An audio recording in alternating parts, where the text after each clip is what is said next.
Hello everyone, this is Entourmology, and today, instead of doing another episode of Entourmology, I decided it might be fun to show you guys how to pin an insect, more specifically a beetle, more specifically a summer chafer, aka Amphimallon solstitialis. Okay, let's get into it. First things first, you need to make sure that the insect you're going to pin is prepared properly. This one I have already done, but if you find a dead insect that just won't move, for example its legs are very stiff, then you'll need to make a relaxing chamber. What's a relaxing chamber? Well, it's basically just a plastic box that's with a sealable lid that's got paper towels and sponges and other absorbent materials that you can spray with water and put on some heat that will hydrate the muscles so you can move them about. For my heat, I actually have a heat mat that I use for my sun beetles. For a beetle, you're going to want to put it on the right elytron. That's this bit here. You kind of want it in between the middle and hind legs, just like that. It actually just came out. That's really cool. And make sure you get it straight. Ooh, come on. So you want the pin perpendicular on both sides.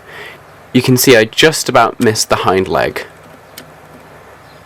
That's not ideal. You kind of want it a bit further up, but that's okay. That'll do for now. So we'll pop him down.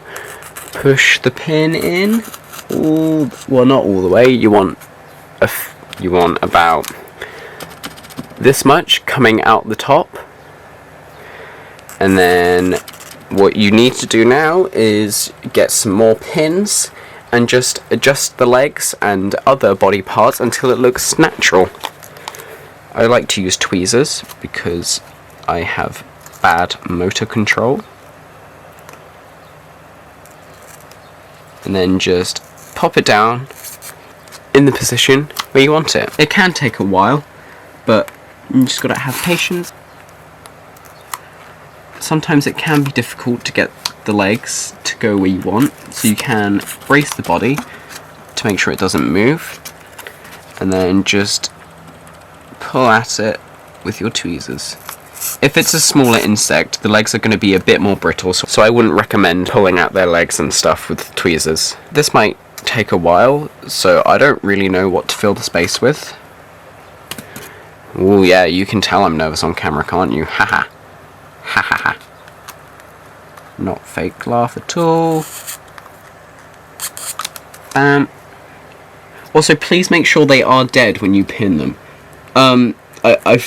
I should imagine that's fairly obvious, but you don't want to pin them whilst they're alive. That is bad. Come on. Come out. Come out. Come on. Leg, please. Leg. Another tip that I should have actually done myself is to make sure the legs are all splayed out before you put it down on the polystyrene. There we go. Because then it's easier to get the legs out from underneath the body. And you kind of want to make them look as natural and symmetrical as possible. Some people like to just make them take up as little space as possible, but I don't really like how that looks. So I like to put the legs out all the way, or as much as they can go. That's not even touching that. You think by now I'd be good at this,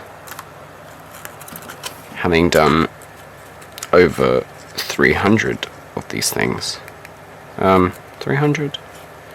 Yeah, we'll go with 300. That was my phone. I'm sure it's not important. I've just noticed that this leg is missing its tarsi, so I won't actually be able to really pull that out any further, so that'll be fine like that.